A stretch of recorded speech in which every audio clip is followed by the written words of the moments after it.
Throughout history, there have been many war crimes committed throughout various different conflicts. The Second World War saw scores of massacres, execution, and killings of innocent people, and many historians debate when the conflict actually began. Some consider it to have started earlier than the Nazi invasion of Poland, as the Japanese army was seeking to conquer large amounts of territory in Asia, and in particular in China.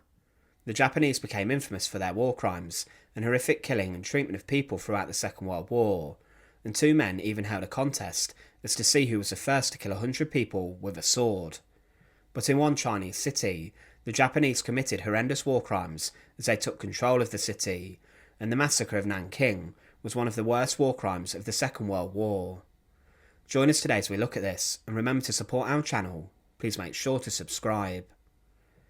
In August 1937, the Japanese army invaded and tried to take Shanghai, but during the battle they faced heavy urban hand-to-hand fighting, and also suffered very heavy losses and casualties. Initially the decision was taken not to expand the war because of the casualty rate in the Japanese army. Then this order was given to capture Nanking, the then capital of the Republic of China. After the Chinese lost Shanghai, it was likely that Nanking would fall, and to preserve the Chinese army, most of it was withdrawn. It was planned for the Chinese to fight a war of attrition, and it was announced that the city would fight to the death and never surrender.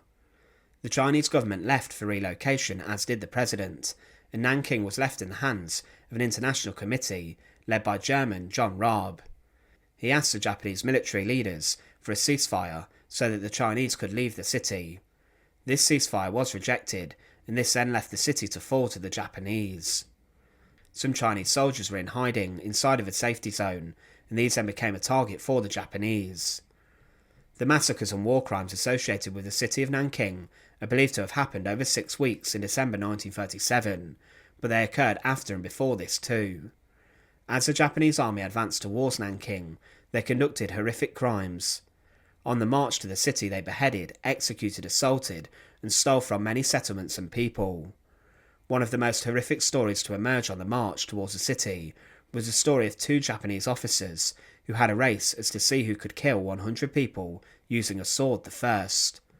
The Japanese media reported on this contest as if it was a sporting event like a football match, with the score reported over a number of days, but the 2 men involved were going through settlements executing civilians in barbaric ways. They were not facing the enemies in hand-to-hand combat, but massacring defenceless people. Around the city many buildings and houses were set on fire, and military barracks, homes, which cost the city in today's money around $100 million, were burned to the ground. The Westerners living in the city fled, and only 27 foreigners remained, 5 who were journalists stayed. Prince Asaka, the uncle of Emperor Hirohito, was assigned to Nanking, and it's alleged that he issued an order to kill all captives, and with this sanctioned the massacre of the people in the city. During the Battle of Nanking, the Japanese forces arrived at the gates on the 9th of December, and 2 days later dropped leaflets in the city, urging the city to surrender in 24 hours, and if not, there would be no mercy. The Japanese waited for an answer for the surrendering, but nothing was received, and with this, General Iwane Matsui issued the army to take Nanking by force. The Japanese assaulted the walls of the city from different directions, and the city was battered by heavy artillery fire and attacks from the air. Some Chinese soldiers tried to blend in with civilians, but some were shot as they tried to flee. The 6th and 116th Divisions of the Japanese Army entered the city first on the 13th of December, then they went straight after the retreating Chinese units. The final phase of the battle was the slaughter of Chinese soldiers. They executed around 4,000 Chinese soldiers, disguised in plain clothes, as civilians during this time. But from the moments they entered the city, the assault on Nanking quickly turned into a horrific scene of war crimes. Assaults of women, murder, arson, looting and other atrocities were committed. Around 20,000 women were assaulted during the occupation, and the Japanese soldiers went door to door looking for girls, and many were immediately killed after their horrific ordeal. A reverend later wrote, "I know not where to end. Never I have heard or read such brutality. We estimate at least 1,000 cases a night, and many by day. In case of resistance or anything that seemed like disapproval, there is a bayonet stab or a bullet. People are hysterical. Women are being carried off every morning, afternoon and evening. The whole Japanese army seems to be free to go and come as it pleases, and do whatever it pleases. Some conservative estimates place the number of people slaughtered by the Japanese around 100,000, but the general consensus is that 200,000 people were killed in the massacre. A surgeon, Robert O. Wilson, wrote to his family documenting the atrocities, saying, "The slaughter of civilians is appalling. I could go on for pages telling the cases of assault and brutality almost beyond belief. 2 bayoneted corpses are the only survivors of 7 street cleaners who were sitting in their headquarters when Japanese soldiers came in without warning or reason and killed 5 of their number and wounded the 2 that found their way to the hospital. Let me recount some instances occurring in the last 2 days. Last night the house of one of the Chinese staff members of the university was broken into. In the university middle school, where there were 8,000 people, the Japanese came in 10 times last night, over the wall, stole food, clothing, and assaulted until they were satisfied. They bayoneted one little boy of 8, who had 5 bayonet wounds, including one that was through his stomach. The killing continued and thousands of innocent people were killed. The death toll on civilians is difficult to work out, as many bodies were burned and buried in mass graves and also dumped in the Yangtze River. Hospitals came overflowing with patients and could not keep up. It was said, "We come across corpses every 100 to 200 yards. The bodies of civilians that I examined had bullet holes in their backs. These people had presumably been fleeing and were shot from behind. The Japanese marched through the city in groups of 10 and 20 soldiers and loot the shops. I watched with my own eyes as they looted the cafe of our German baker, Herr Kiesling. Hempel's hotel was broken into as well, as was almost every shop on Chungshan and Taiping Road. It was also said with regards to looting that, in the first days of the occupation, the soldiers took a great deal of bedding, cooking utensils and food from refugees. Practically every building in the city was entered many times by these roving gangs of soldiers throughout the first 6 or 7 weeks of the occupation. There was no burning until the Japanese troops had been in the city 5 or 6 days. Beginning, I believe, on the 19th or 20th of December, burning was carried on regularly for 6 weeks. 1/3 of the city was destroyed by arson, and newly built government buildings were also destroyed. Soldiers stole from the rich and the poor. The Japanese also soon after the city fell, went after the Chinese looking for more soldiers and also executed thousands of young Chinese men. Lots were taken to the banks of the Yangtze River, forced to walk in, and then were machine-gunned to death. The Strawstring Gorge Massacre occurred on the banks of the river on the 18th of December.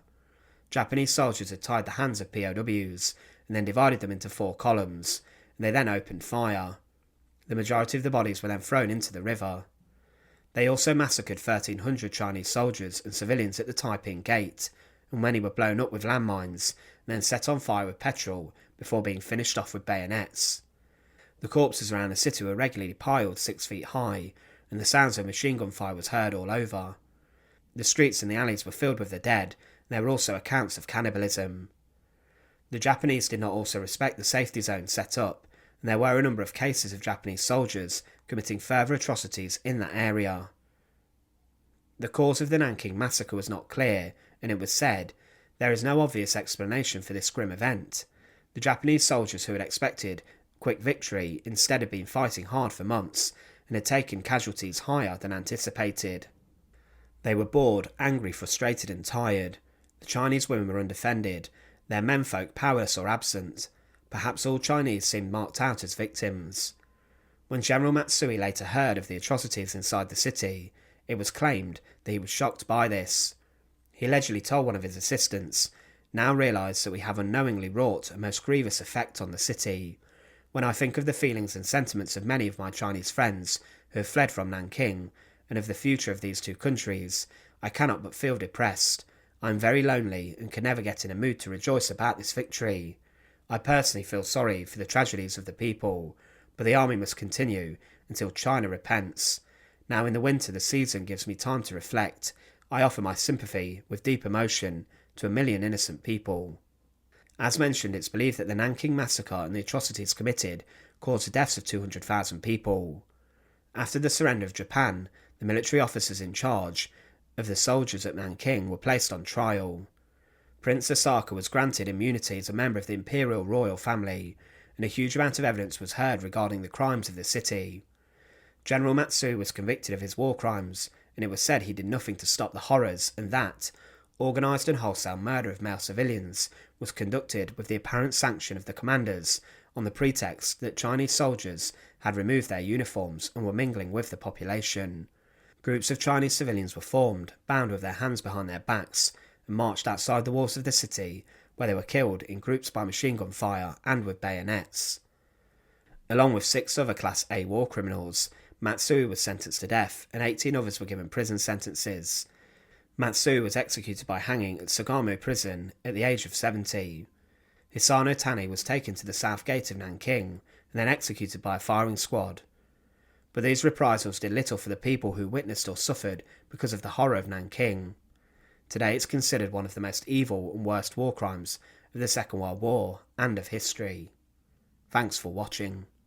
To support our channel, please make sure to subscribe, and once again, thank you so much for watching.